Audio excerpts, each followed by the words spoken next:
intitulada Sobre um Teorema de Hopf.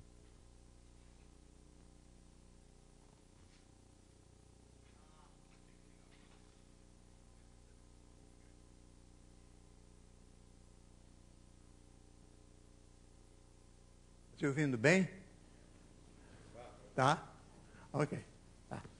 Bom, o Elon e eu temos um entusiasmo muito grande por um matemático chamado Heinz Hopf, que é, não só pela profundidade dos trabalhos que ele escreve, mas pelo fato de a apresentação que ele faz dos seus trabalhos é extremamente elegante. Talvez o Heinz Hopf seja o melhor escritor de matemática que eu conheço, seguido pelo Milno, mas no segundo lugar um pouco longe. Bom, então achei que era apropriado falar um pouco sobre algumas coisas que o Hilário, o Renato e eu estamos fazendo sobre o Teorema de Hopf. Então, deixe-me começar. Em 1951,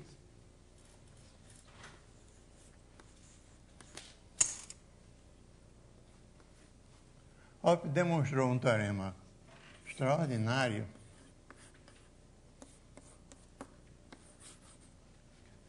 e dizia o seguinte: se você tomar uma superfície imersa em R3,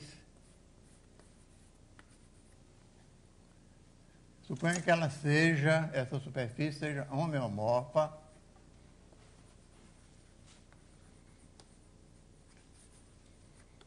a uma esfera. A esfera direitinha, a esfera de R3, né?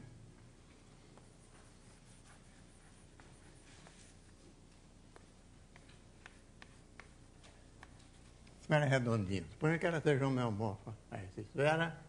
E, além disso, suponha, primeira condição, suponha, além disso, que a curvatura média da superfície seja constante. Para sua informação, a curvatura média é a média de todas as curvaturas que você tomar. É um invariante muito fraco.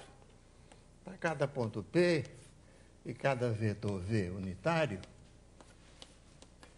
a gente toma uma curva que tem esse vetor como tangente e foi a interseção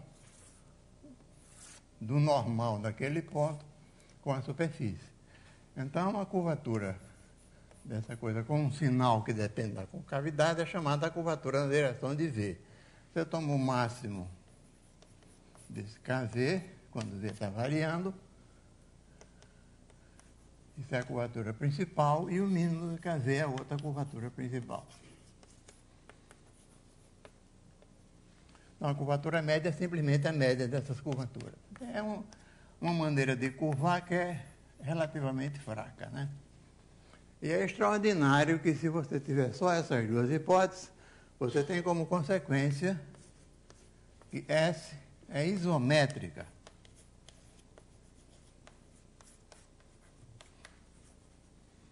A essa esfera. Quer dizer, é realmente uma coisa extraordinária. Então, a gente bota uma hipótese global razoável, só ser homeomorfa, uma esfera, e uma hipótese geométrica muito fraca e daquela isométrica esfera. Esse teorema foi um divisor de águas no estudo da curvatura média constante, diferente de zero. E a curvatura média constante igual a zero, que são as superfícies mínimas, já viviam numa companhia ilustre. Tinham sido tratadas por matemáticos como Lagrange, Weierstrass, Schwarz, Riemann, e a prima mais pobre, que era a superfície de curvatura média, diferente de zero, muito aparentemente próxima, mas tinham tido, até essa altura, até 1951, poucos teoremas profundos. A superfície mínima era cheia de teoremas extraordinários, né? Mas a curvatura média constante não tinha isso. Esse teorema do Hopf marca o início do estudo da superfície de curvatura média constante, diferente de zero. Por que ele é tão importante? Bom, duas razões. A importância desse teorema provém de duas razões. A primeira é o seguinte, é que ele introduziu na geometria da superfície de curvatura média constante os métodos de variáveis complexas. Isso já era conhecido para as mínimas, entendeu? Desde 1860, quando Weierstrass mostrou que, dadas duas funções holomórficas, você pode sempre construir uma superfície mínima e você pode parametrizar essa superfície mínima de maneira adequada, e isso provocou um tremendo desenvolvimento das superfícies mínimas. Então, as variáveis complexas eram um instrumento natural na teoria das superfícies mínimas, mas não na superfície de curvatura média constante. O que o Hopf fez foi introduziu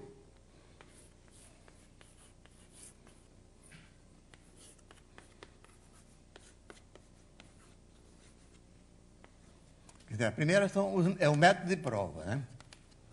O método que ele introduziu. Ele introduziu uma forma quadrática complexa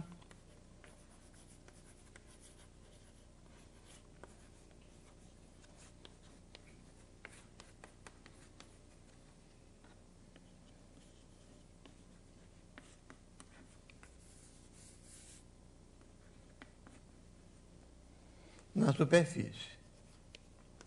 Como é que ele fez isso? Bom, ele considerou a segunda forma fundamental da superfície,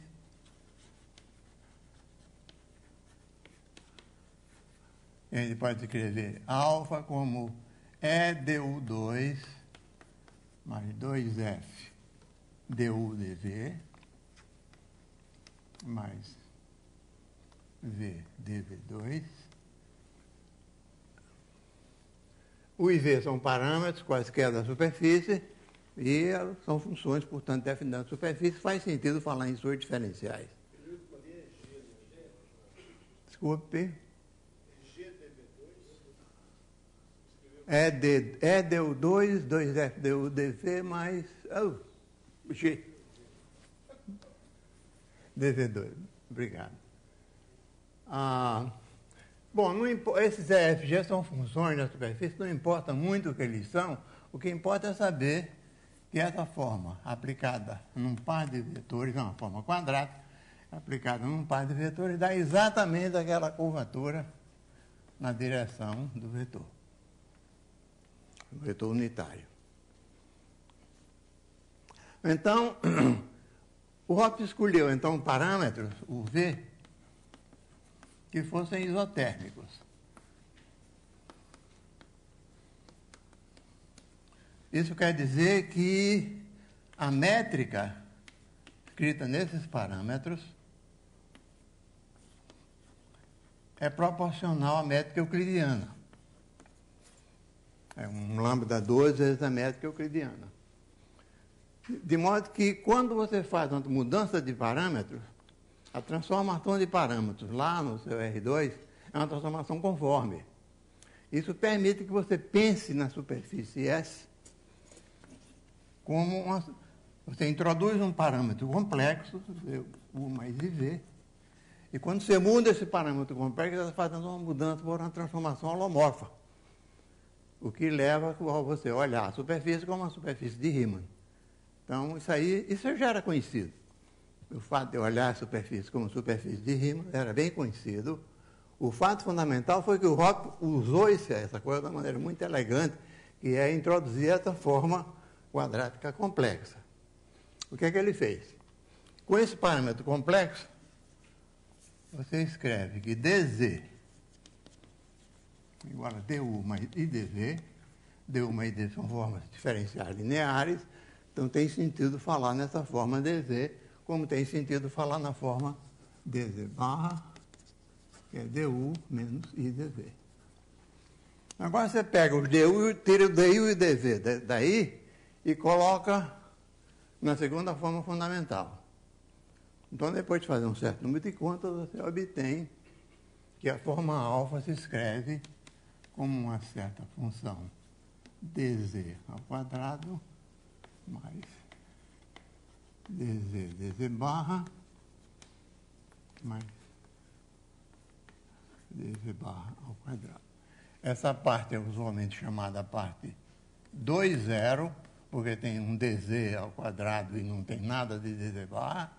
Isso aqui é chamada 1, que tem um dz e um dz barra. Isso aqui é chamada 0, 2, porque não tem nenhum dz e tem 2 dz barra. Então, fazendo isso, você obtém essa forma quadrática e essa parte daqui, φ dz2. Esse φ, quando você faz o cálculo, verifica facilmente que ele é dado por E menos G sobre 2 menos IF, onde o EF são aqueles coeficientes da segunda forma. Então, essa forma aqui é uma forma quadrática, complexa, que é chamada, isso aqui, fórmula quadrática de Hopf.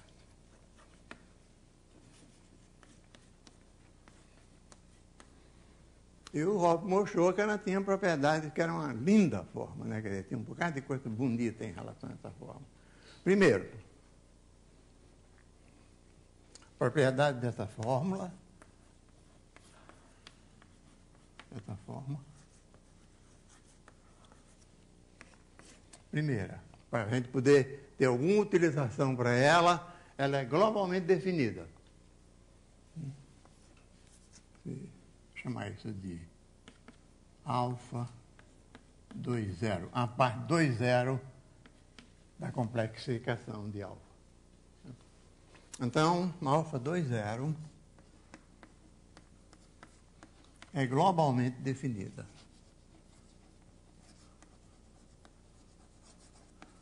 Isso quer dizer que se você muda o parâmetro conforme, você partiu de um parâmetro conforme Z, né? Mas isso tudo é local, estou numa determinada vizinhança coordenada. Mas eu tenho o meu parâmetro conforme Z, e eu tenho um outro parâmetro conforme W, que é x mais i, y. Os outros parâmetros isotérmicos, né?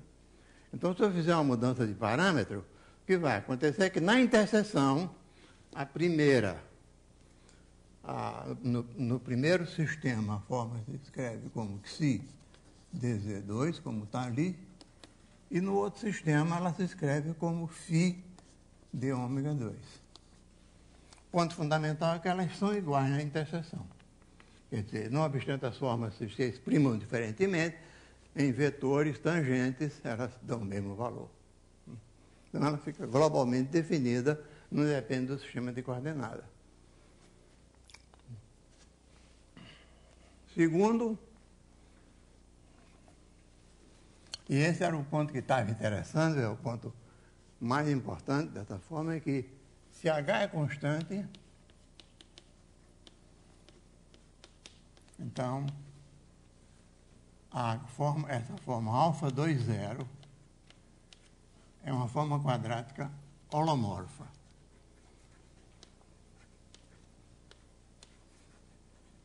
Isso quer dizer que a função φ, aquela função xi, né, que nós colocamos ali, que é uma função holomorfa.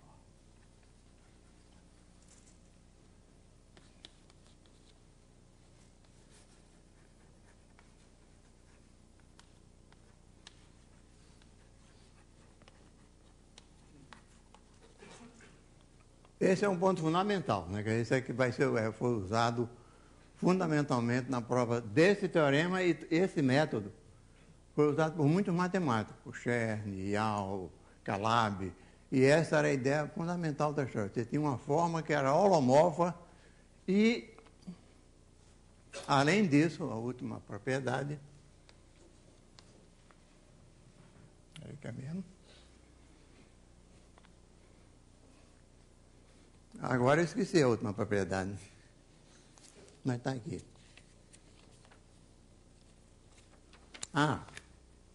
Claro, que a norma daquela função, o valor absoluto daquela função, que é uma função complexa holomorfa, se o H for constante, é simplesmente lambda 2 sobre 2, K1 menos K2, aquelas curvaturas que apareceram ali. Bom, com esses dados, O teorema de Hopf é uma demonstração muito simples. Quer dizer, muito simples. Você tem que usar um teorema de variáveis complexas, de superfície de Riemann. Entendeu? E esse é que era um ponto interessante da prova do Hopf. Pelo teorema da uniformização, ou algum outro teorema, a gente pode ter várias maneiras de demonstrar isso. Prova do teorema de Hopf.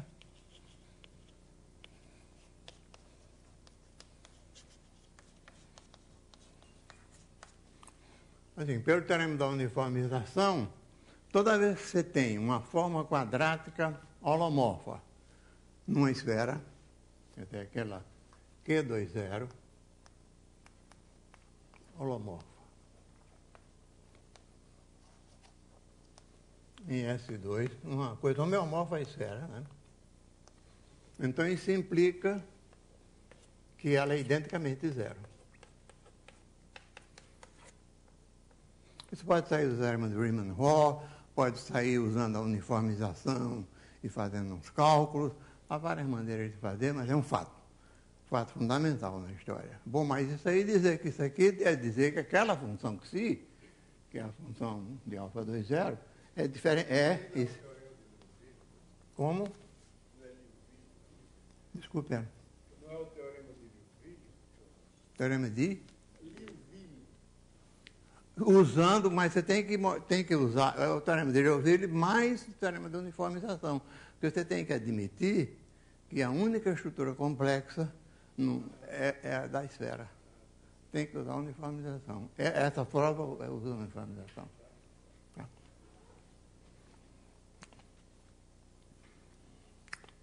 Então, isso aí implica que aquela função é identicamente zero, que é a mesma coisa que dizer que o K1 é identicamente igual ao K2 por toda parte.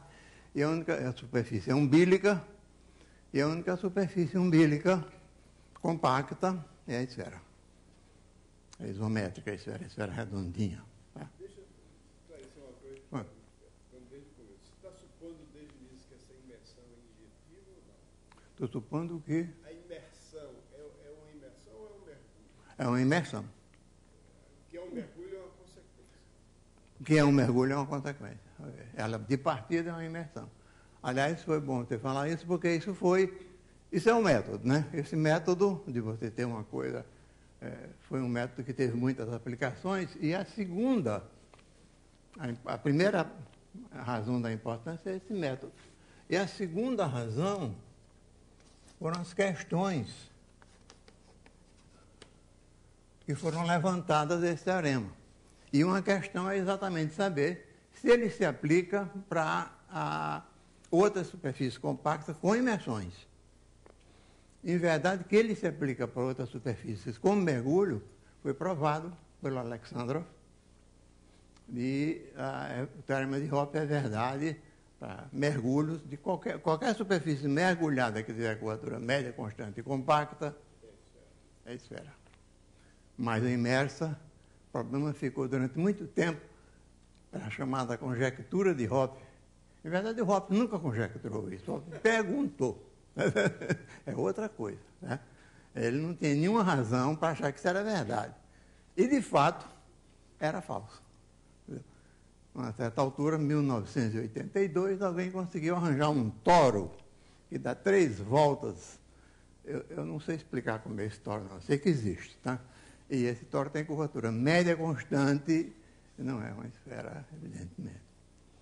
Então, essas perguntas motivaram uma quantidade de pesquisas, porque depois que descobriu esse toro, agora era saber como se comportam as outras, classificar esses toros e ir para outros espaços. Então, umas perguntas se multiplicaram, de maneira que isso foi realmente, como os trabalhos de Hopf são, o ponto de partida. Você falou, a imersão não é genérica, né?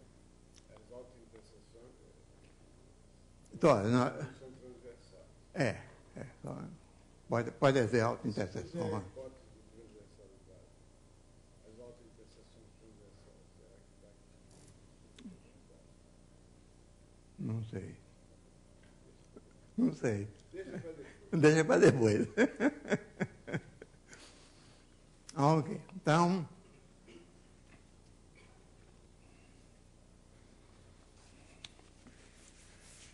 bom, uma pergunta que o Hopf não fez, mas que tem uma certa importância, é saber se esse teorema se estende a outros espaços. O Chern, em uma certa altura, pensou, como sempre ele pensou nas coisas e deu uma contribuição interessante. O Chern, em 1983, demonstrou um teorema, demonstrou que o teorema de Hopf vale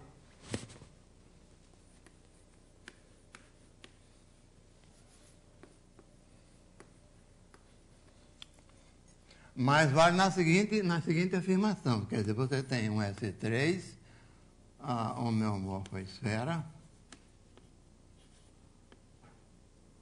um S2 homeomorfo a esfera, curvatura média constante, isso num espaço ambiente Q3C, quer dizer, um espaço ambiente de curvatura seccional constante. Mas, nesse caso, a resposta não pode ser uma esfera, porque você tem aí espaço hiperbólico, onde tem muitas coisas. Você provou só pela prova que as coisas são umbilicas. Mas tem muito mais umbilico no espaço hiperbólico do que no espaço. Então, o que o Chern provou foi só isso, que esse negócio aqui, em QC3, isso aqui, tirando dentro aqui, então isso implica que S é umbilico. Em verdade, o espaço não precisa ser simplesmente conexo. Pode ter um recobrimento, por exemplo, pode ter um recobrimento do R3. Eu, em verdade, acho que ficaram muitas coisas em aberto que jamais, esse trabalho do Chern nunca foi explorado. Me parece que uma pergunta curiosa, por exemplo, seria a seguinte: considere o torus de dimensão 3. Eu acho um problema aí, para, de qualquer maneira, vocês se divertirem. Já tem esse duelo, agora tem mais um aqui, viu? Pegue o toro.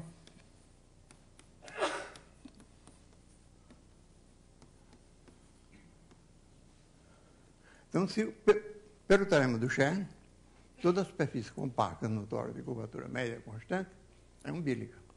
Agora, quais são as superfícies umbilicas desse espaço? Tem a menor ideia. Então, seria uma coisa interessante saber se sequer existem. Existem espaços que não têm superfícies umbilicas. Né? Esse espaço eu não sei se ele tem ou não. Então, se ele não tem, ou tem, é sempre uma resposta. Se ele tiver, aquela é só uma resposta do teorema. Se ele não tiver, é um negócio interessante, que não existe, que uma esfera não pode ser mergulhada, não pode ser imersa nesse espaço, com curvatura média constante. Porque se fosse, seria umbilica, e umbilica não existe. De maneira que isso é um problema que vale a pena pensar um pouco nele. Bom, mas depois do Chern, em 1983, a curva ficou, essa situação desse tema ficou muito parada, né? Não houve muito desenvolvimento, até que em 2004 houve um desenvolvimento extraordinário que deu de novo partida para um monte de trabalhos feita pelo Average e pelo Rosenberg. Eles consideraram a seguinte situação.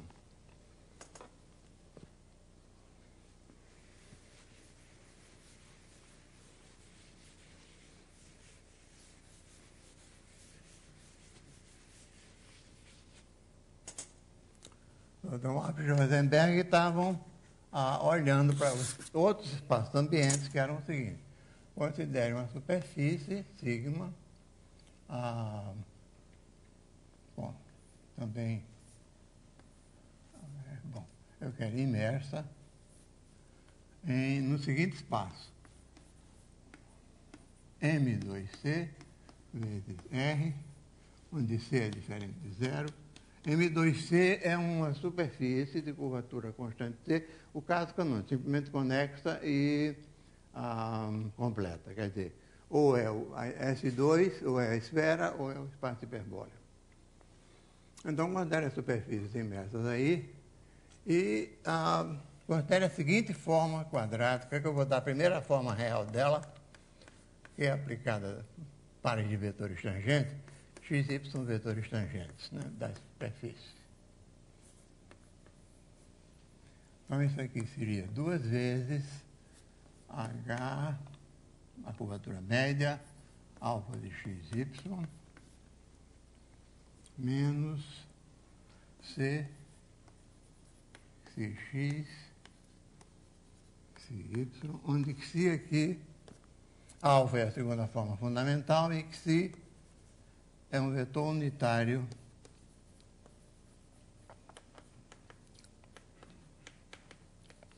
desse eixo R, do R. Considere essa forma, quer dizer, a ideia do Albert-Rosenberg foi a forma do Hopf estava realmente esgotada, mas não as suas propriedades fundamentais. Então ele introduziu essa forma quadrática, aí é uma forma real, né? Que substitui a segunda forma fundamental, tem uma maneira nova de escrever. E considere a forma Q20, quer dizer, complexifica. Você tem uma imersão, essa imersão tem uma métrica induzida, dessa métrica você coloca uma estrutura complexa, natural, e nessa estrutura complexa, complexifica esse Q aqui. Então, esse Q20 é uma forma quadrática complexa. Mesma construção que fez para o Hopf, né?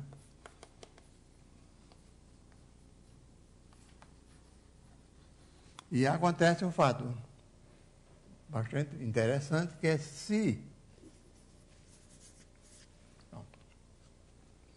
teorema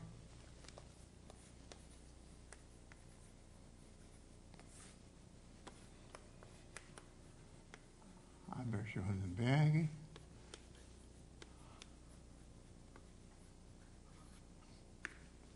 (2004), foi publicado no Acta da Matemática, e o teorema é o seguinte: se H é constante, a curvatura média da superfície sigma é constante, então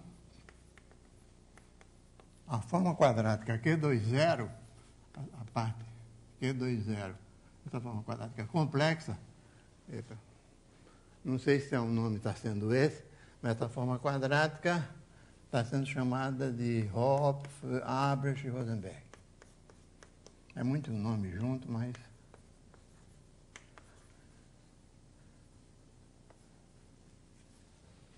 Então, essa forma quadrática é o holomorfo.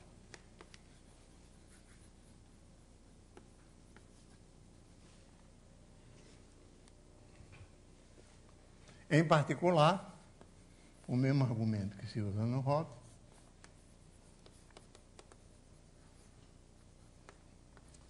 se sigma é o homeomorfo a uma esfera,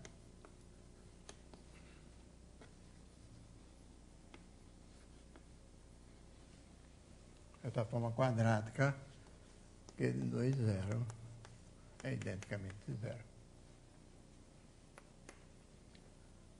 Além disso,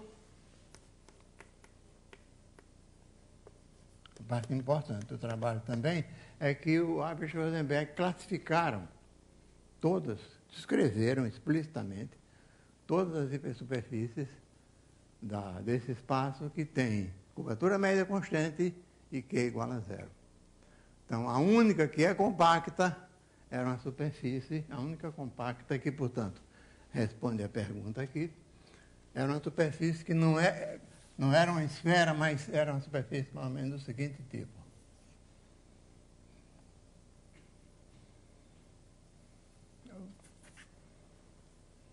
Bom, isso era supostamente suposto para ser simétrico. Era uma superfície, você olha para aquele eixo R e tem círculos à altura constante dele, que são essas seções, que são precisamente os espaços M2C.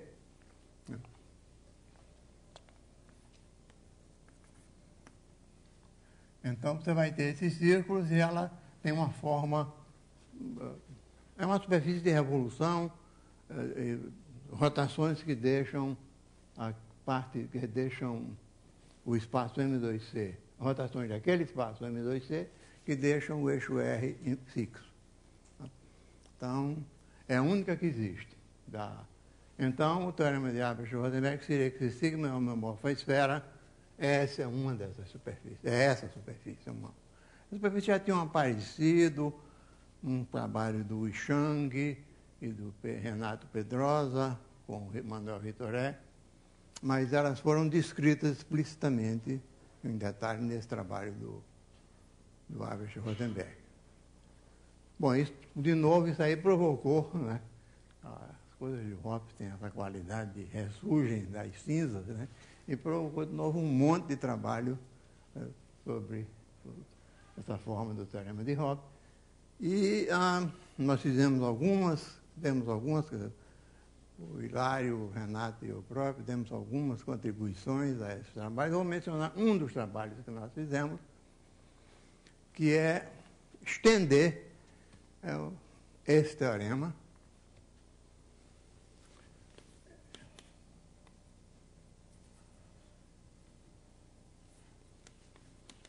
extensão de Albert Rosenberg, que eu vou indicar com AR, para um outro espaço ambiente. Em vez de tomamos agora MN de curvatura constante vezes R e colocamos uma superfície aqui dentro.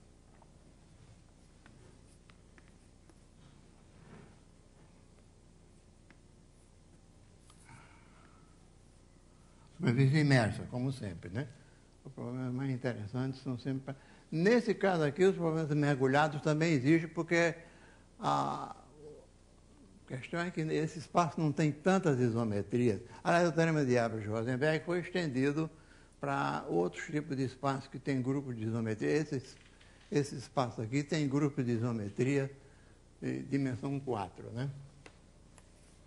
E tem outro espaço simplesmente conexo com o grupo de isometria de dimensão 4, para o qual também é possível estender o teorema de Hoppe, na forma do Albert-Rosenberg, simplesmente adaptando um pouco ali a forma de Hoppe e Albert-Rosenberg. Eu não quero entrar nisso. Não vai dar tempo de eu falar o que eu quero. Bom, então,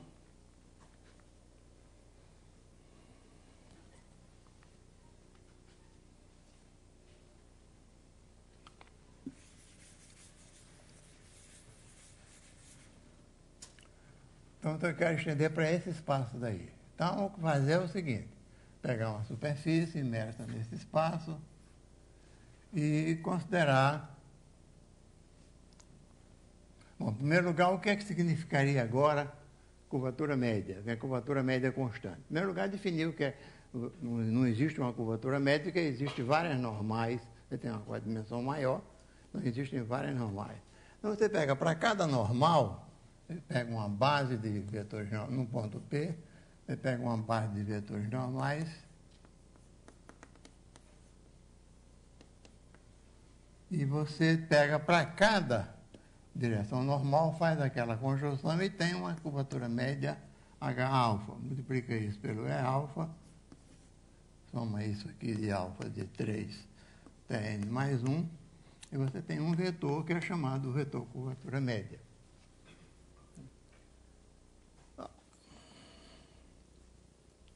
Bom, qual seria a condição desse vetor curvatura? Que condições deve colocar? Se colocar o vetor curvatura média de norma constante, é fraco, não dá teorema. Então, durante um certo tempo, a coisa ficou um pouco varada, até que o Chern teve uma ideia, seguinte, por que não, em vez de tomar esse vetor constante, tomar que a derivada dele, normal, desse vetor, é zero. Ele é a derivada covariante. Tem a derivada covariante do espaço grande, se projeta no espaço tangente e se projeta no espaço normal. Essa do espaço normal é que eu escrevi ali, derivada normal. Então, dizer que o vetor é paralelo, isso aqui a gente está dizendo que esse vetor H é paralelo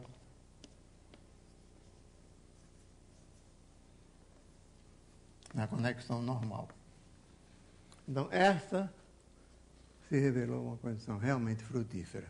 Um monte de resultados começaram a aparecer. É um toque, né? Um toque, como sempre. Não depende da base, é verdade. Não depende da base. Então, nós vamos tomar essa condição, isso já era conhecido há bastante tempo.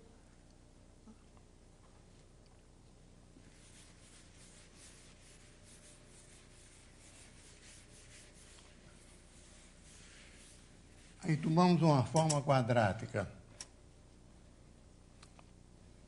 que a parte real dela é simplesmente a adaptação natural da forma quadrática já existente no caso. Vai pegar esse método do vetor, multiplicar. Esse vetor é um vetor normal. A forma quadrática, nesse caso de quadrimensão maior, toma valores no espaço normal, né? Então, você escreve esse vetor normal, multiplica os dois escalarmente na métrica do espaço normal, toma menos 2c, mesma coisa que antes.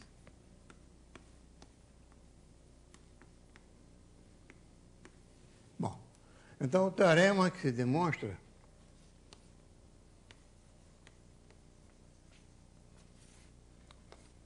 Alencar, próprio e o Renato é o seguinte: se o vetor curvatura média é paralelo na conexão normal,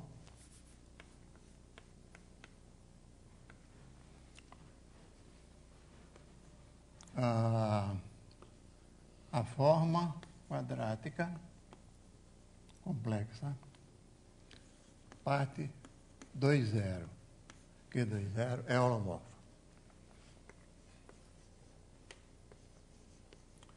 É uma conta um pouquinho maior do que a conta do feita, mas não é nada de... era razoável de esperar, né? Em particular, de novo,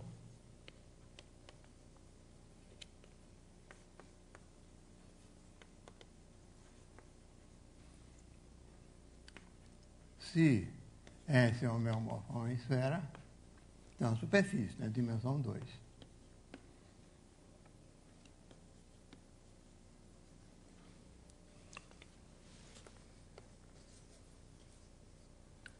Então, Q2,0 é identicamente zero. Por enquanto, não tem muita novidade. Isso aí era uma coisa natural de ser feito. O ponto fundamental é quais são as superfícies que tem esse Q2, que tem essa curvatura média paralela e tem esse Q2,0 igual a zero nesse espaço maior. Isso é um problema.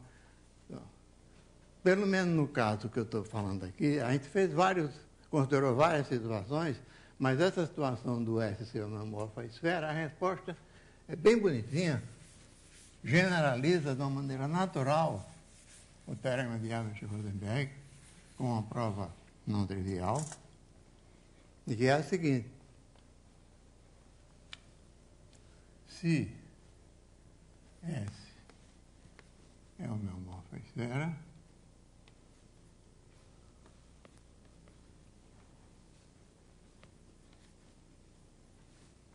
então, sigma é uma das coisas seguintes. Aí eu vou ter que olhar, eu sempre me esqueço das coisas que a gente fez.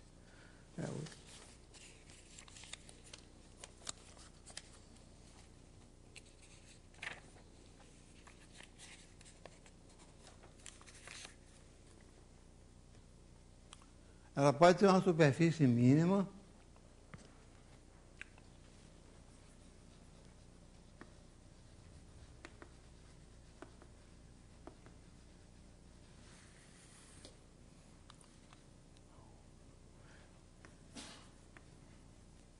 de uma hipersuperfície umbílica,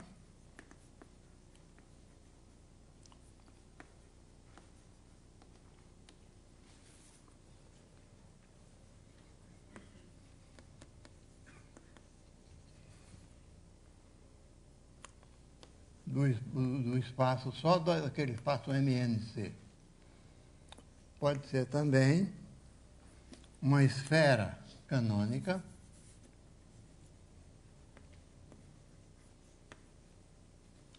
uma esfera com a métrica usual, né?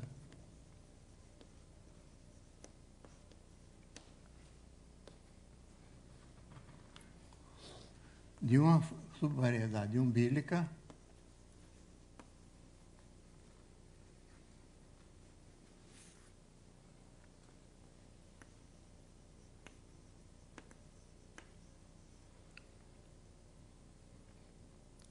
tridimensional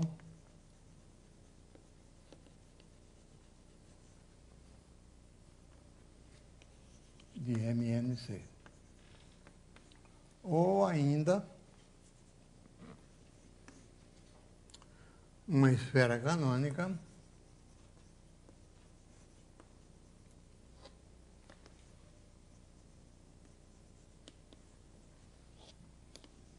em M3C. E, finalmente, a parte mais interessante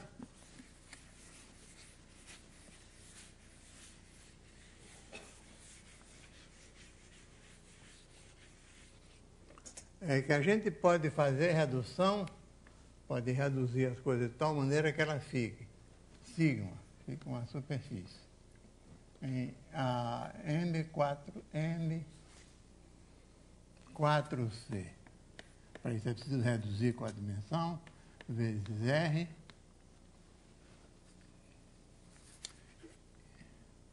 que está contido em R6, né? Aqui pode ter a métrica riemanniana ou euclidiana. A métrica riemanniana ou de Lorentz. E existe um plano P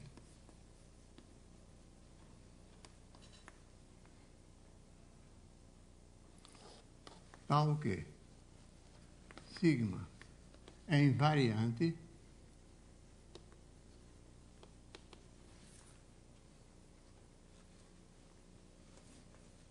por rotações do espaço ambiente que deixa o plano P fixo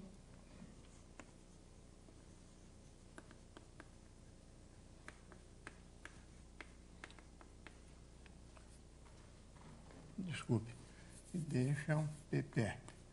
Deixa um plano P e o perpétuo angular dele é deixado fixo pelas rotações que deixam sigma invariante. Desculpe, foi verdade? Invariante por rotações que deixam P perto fixo. Ok. Além disso, as curvas de nível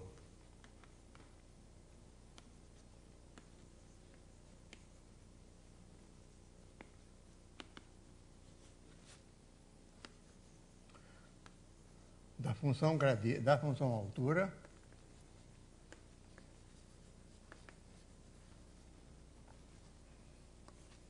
a função que leva o ponto P no vetor P vezes o xi, função altura em relação a esse eixo xi, função altura dessa superfície em relação ao eixo xi. Então, a curva de nível da função altura são círculos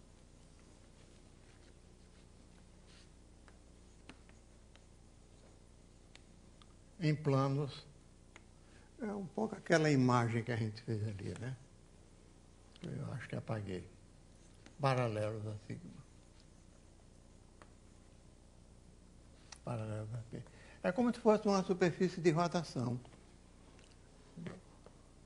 Agora, no caso aí é um pouco mais complicado, porque você não tem uma coisa não deve deixar só um eixo fixo, tem que deixar todo um plano fixo, todo um pedaço fixo, né?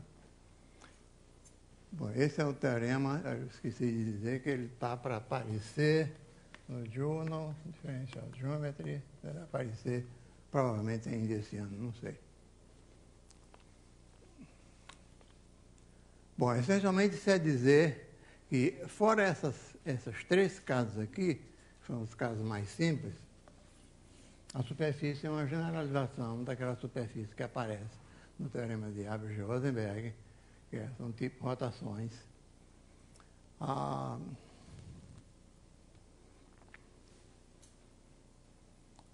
Bom, eu acho que mesmo que eu tenha tempo de dar uma ideia da prova, eu acho que eu estou um pouco cansado. Eu acho que eu não conseguiria fazer essa ideia. Eu vou terminar por aqui, vou deixar que as perguntas apareçam.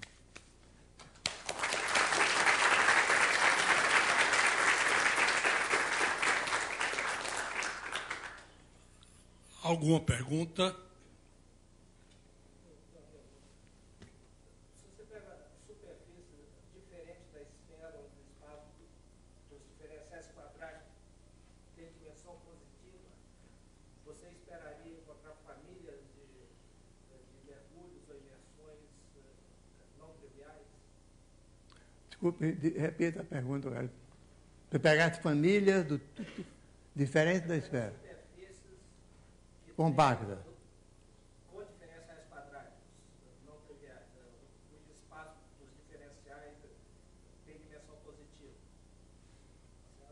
Então, você esperaria encontrar famílias não triviais de imersões com essa propriedade?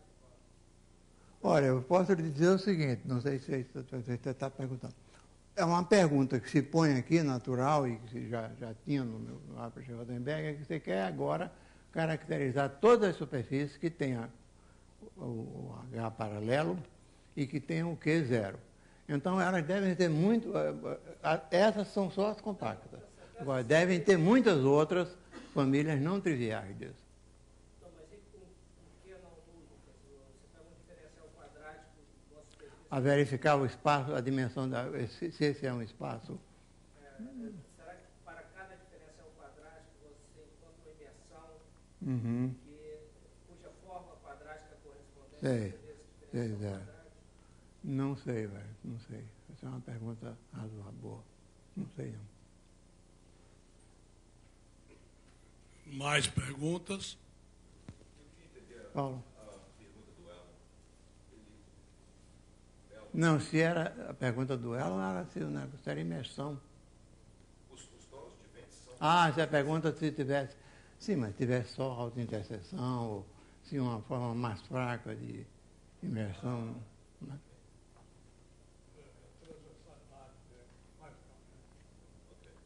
Okay. Obrigado. Peraí. Fala uma coisa, essa pergunta. Dentro do caso da Heisenberg, tem um trabalho de Pablo Mira e do Fernandes, onde eles classificam todos os gráficos mínimos inteiros em termos de essa dimensão quadrática holomórfica. Então, quase a dimensão quadrática holomórfica sobre uma complexo C e sobre distribuidade corresponde a família a dois parâmetros de gráficos inteiros mínimos dentro do caso da Heisenberg. Um exemplo dessa dimensão quadrática K corresponde exatamente a família dois parâmetros de Schrödinger dessa dimensão. Ok. Isso no espaço de Heisenberg? Pablo Mira e do Fernandes. Ok. Ok.